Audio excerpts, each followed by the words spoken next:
Ladies and gentlemen, my name is Adam Pacitti and I am your WhatCulture Pro Wrestling General Manager. That's right, I run the ship. Now, I'd like to think I'm a good boss to my boys. If you treat me fairly, I'll treat you fairly. Unless you're a bold little prick like Martin Kirby. That said, characters on TV do tend to despise their bosses.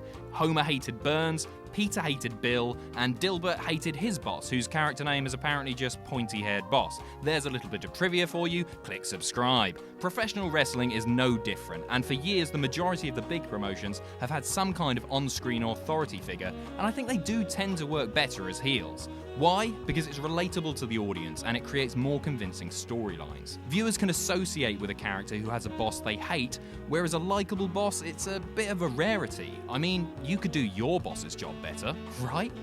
Right? I'm Adam Pacitti for WhatCulture.com and this is the top 10 WWE authority figures. Number 10, Jack Tunney. So we're starting with a guy you probably won't hear mentioned on WWE TV anymore, but I'll get to that later. Jack Tunney was a great authority figure. Why? Because we didn't actually see that much of him. You know how The Authority opened pretty much every Raw for about 2 years with a 20-minute promo consisting of Triple H or Steph swinging their massive bollocks?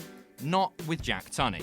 If Tunney did appear on screen, it was always with good reason. He stripped Ted DiBiase of the title after the shenanigans with the evil referee, he declared the title vacant to set up the 1992 Royal Rumble, he announced Warrior vs. Hogan at WrestleMania 6. We didn't need these backstage segments setting up every single match, they just happened, and it was great. As I say, Tunney doesn't really get brought up by the WWE anymore. There have always been rumours that he used company money to pay off gambling debts, and after his death in 2004, not a single representative from the WWE was present at his funeral, which is really sad.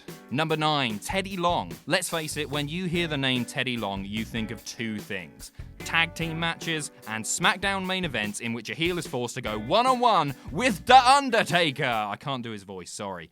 But before he became a walking, dancing, ugly suit-wearing punchline, he was actually a really good character. The thing about Teddy Long is, he wasn't perfect, and that made him more human. He just did the best job he could possibly do all the time. He managed the Blue Brand from 2004 for 4 years before becoming GM of ECW in June 2008, and he returned to SmackDown in April 2009. Oh, and he liked women. Lots. He had this huge weakness for manipulative women and had on-screen romances with Crystal, Oksana. Teddy Long is in his 60s, by the way. Player.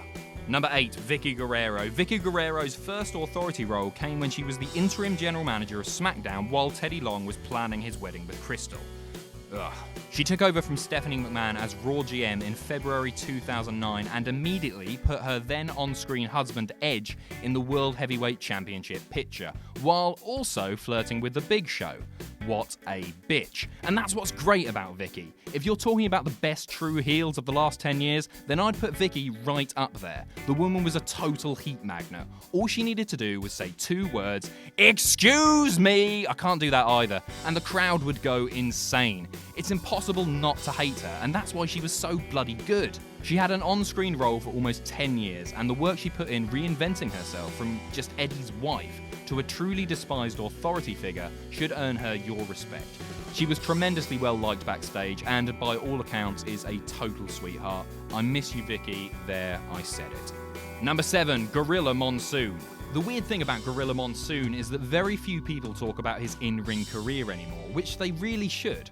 Originally billed as Gino Morella, he played a proud Italian-American babyface who would sing in Italian prior to his matches.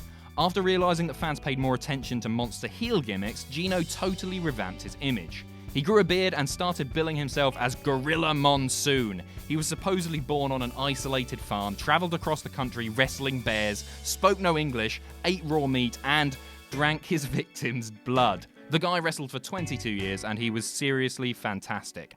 However, more people tend to remember Monsoon as one of 2 things: a face commentator with Jesse Ventura or Bobby Heenan, constantly shouting, "Will you stop? Pandemonium is running wild," or "This place is going bananas," or his 1995 to 1997 role as president of the WWF where he replaced Jack Tunney. He was terrific in the role, a total fan favourite and a gentle giant. He would relinquish the role to Roddy Piper after being attacked by Vader, and then resume the role until summer 1997, when he had to step down due to health concerns. He made his last appearance on WWE TV as one of 3 judges for the Brawl for All contest between Bart Gunn and Butterbean at WrestleMania 13. He passed away soon after on October 6, 1999. And he is truly, truly missed. Number 6, The Authority. So I'm kind of cheating here, as The Authority was made up of lots and lots of people, and since you are so nicely, I will list them for you now. Triple H, Stephanie McMahon, Vince McMahon, Randy Orton, The Shield, then Seth Rollins on his own, Kane, the New Age Outlaws, J&J Security, and of course, The Big Show. As the name suggests, they were the on-screen authority figure for pretty much the whole period of 2013 to 2016. So what earns The Authority a place on this list? For me, it has to be The Authority versus Daniel Bryan storyline. If you're unfamiliar, which I'm sure you're not, but here we go anyway, at SummerSlam 2013, Bryan defeated Cena to win the WWE Championship. Triple H was the guest ref, and after the match delivered a pedigree to Bryan, allowing Randall Keith Orton to cash in his Money in the Bank contract and win the title. Bryan won it back at Night of Champions, but then the title was vacated the next night on Raw. Randy then won it back at Hell in a Cell and held it until April the 16th, 2014, when Daniel Bryan defeated Triple H, and then Orton and Batista in a triple threat match to capture the gold. It was huge, it was fantastic. During the entire storyline, the Authority are constantly holding Daniel Bryan back. They interfered in his matches, and they were just generally complete dicks to him, in turn creating the ultimate underdog story. A story which would have been nothing without the fantastic antagonists that were the Authority. Number 5, William Regal. Regal has held numerous different authority positions over the years. He was one of the best comedy heels of the Attitude Era as Commissioner Regal. He was the GM of both WWE and the Alliance during the Invasion angle.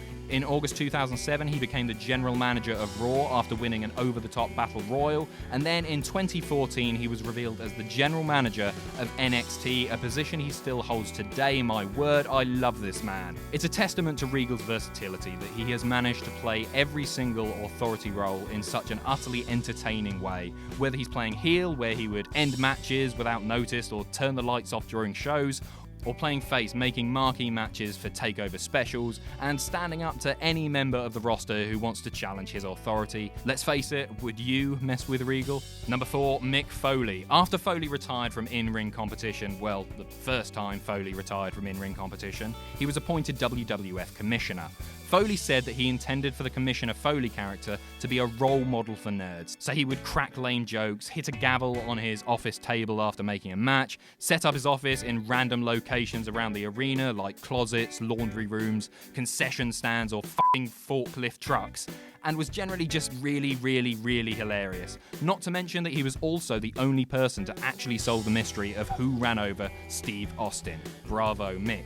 After a long and sometimes tedious period of heel authority figures, Foley provided something totally different, and his talent for comedy worked perfectly with the equally goofy roster members like Edge and Christian and Kurt Angle. He only actually played the role for a little over a year, but it's fondly remembered by fans, and with very good reason. I just hope his current role as Raw General Manager lives up to it. Spoiler, it won't. Oh. Number 3, Paul Heyman. After Vince McMahon defeated Stephanie at No Mercy 2003, she was forced to resign from her position as GM of SmackDown, and Heyman took over. Up until this point, Heyman had mostly been involved with Brock Lesnar, first managing him and then as a rival when Paul turned on Brock to side with the Big Show. The Big Show.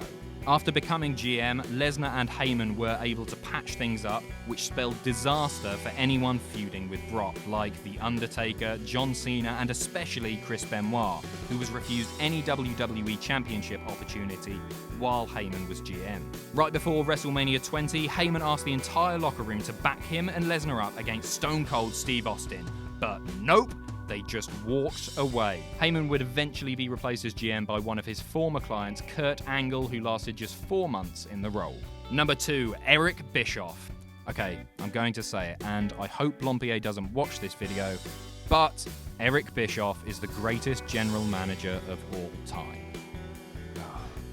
Debuting on the July 15th, 2002 episode of Raw, the fans couldn't quite believe their eyes. This is the guy who tried to put Vince out of business, and here he is, standing in a WWE ring. Not only that, but in a position of control. It was insane.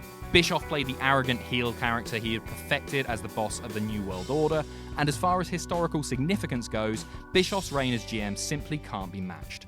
He introduced the World Heavyweight Championship, he created the Elimination Chamber match, Raw Roulette, he feuded with Stone Cold Steve Austin, Shane McMahon, John Cena, Stephanie McMahon, and Paul Heyman. This is the guy who set the standard as the first ever Raw GM. His run lasted for 3 whole years, and there isn't a person on the planet who would have been upset had he taken Foley's new general manager role, because he's really, really good. Number 1, Vince McMahon. Sometimes these lists get kind of predictable at the end, and this is one of those lists. Vince McMahon completely reinvented the authority figure role in wrestling, and he will never, ever be bettered. It's that simple. Once he was outed as the owner of the WWE following the Montreal Screwjob, he evolved into the ultimate evil boss, from which every future heel authority figure would have to follow, and it's an act that really can't be followed. The Austin-Vince feud is one of the greatest of all time, and it turned the WWE into a billion-dollar corporation. It helped establish Stone Cold as the perfect anti-hero, and there wasn't a person watching who didn't want to see Vince get his ass handed to him by the Texas Rattlesnake, which, in fairness, he did. Lots of times. And it was beautiful. So that's our list. What do you think? Leave a comment below, and remember to like, share, and subscribe. And you can follow me on Twitter here.